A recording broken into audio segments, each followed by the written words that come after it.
Hello friends, சப்பாத்திக்கு இந்த மாதிரி கிரேவி செஞ்சு பாருங்கள். புதுவிதமாக பன்னீர் கேப்சிகம் வச்சு பன்னீர் பட்டர் மசாலா தாங்க செய்ய போகிறோம். அதுக்கு ஃபஸ்ட்டு நம்ம பன்னீர் செஞ்சு எடுத்துக்கலாம். ஹோம்மேட் பன்னீர் தாங்க. ஒரு சாஸ் பேன் வச்சுக்கிட்டு அதில் பால் வாங்கி ஊற்றிக்கங்க. ஒரு பேக்கெட் பால் கொஞ்சமாக தான் வரும். நாங்கள் 2 பேருக்கு செய்கிறோம். அது திட்டமாக தான் இருந்தது. பால் நல்லா காஞ்சதும் வினிகர் ஒரு கரண்டி ஊற்றிக்கோங்க. வினிகர் ஊற்றிட்டு அதை நல்லா கலக்கி விட்டிங்கன்னா பால் திரிஞ்சு வரும். அந்த பால் திரிஞ்சு வந்ததுமே அதை அப்படியே நம்ம கட்டியாக எடுத்து வச்சா இது தாங்க பன்னீர்.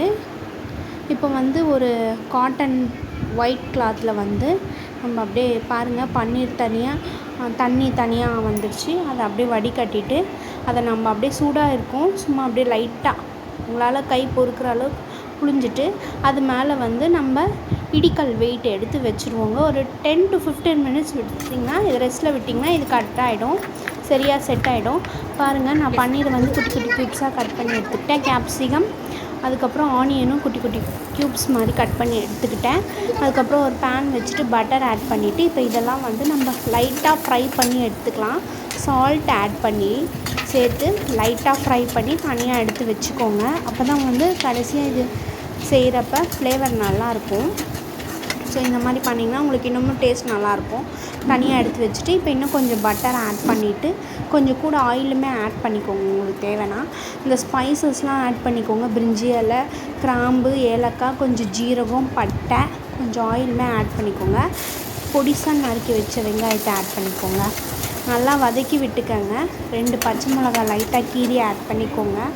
உப்பு, இந்த வெங்காயம் வதங்குற அளவுக்கு உப்பு ஆட் பண்ணிக்கோங்க. அதுக்கப்புறமேட்டுக்கா நம்ம ஒரு மிக்ஸி ஜாரில் கொஞ்சம் கேஷ்யூவும் டொமேட்டோ பியூரியுமே நல்லா பியூரியாக அரைச்சி எடுத்துக்கோங்க. அதுக்கப்புறம் இஞ்சி பூண்டு பேஸ்ட்டு ஆட் பண்ணி நல்லா வதக்கிக்கோங்க. அந்த ரா ஸ்மெல் போன பிறகு கரம் மசாலா, கொஞ்சம் ரெட் சில்லி பவுடர், தனியா பவுடர், மஞ்சள்தூள் இதை ஒரு ஸ்பூன் ஆட் பண்ணிக்கோங்க.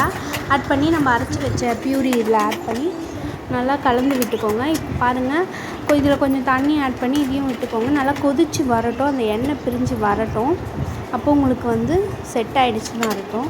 பாருங்கள், கலந்து விட்டுக்கோங்க. அடிக்கடி மூடி போட்டு வேக வச்சு லைட்டாக சுகர் ஆட் பண்ணிக்கோங்க, இந்த ஃப்ளேவர்லாம் கொஞ்சம் தூக்கி கொடுக்கறதுக்கு. இப்போ பாருங்கள், நல்லா செட் ஆகிடுச்சு. இந்த அளவுக்கிட்ட அப்போ நீங்கள் வேக வச்சு எடுத்து வச்சுக்கிட்ட பன்னீர், கேப்சிகம், ஆனியன் இது எல்லாமே நம்ம ஃபஸ்ட்டு ஃப்ரை பண்ணி வச்சுருந்தாங்க. அதில் ஆட் பண்ணி ரெடி பண்ணால் சூப்பரான பன்னீர் பட்டர் மசாலா ரெடி.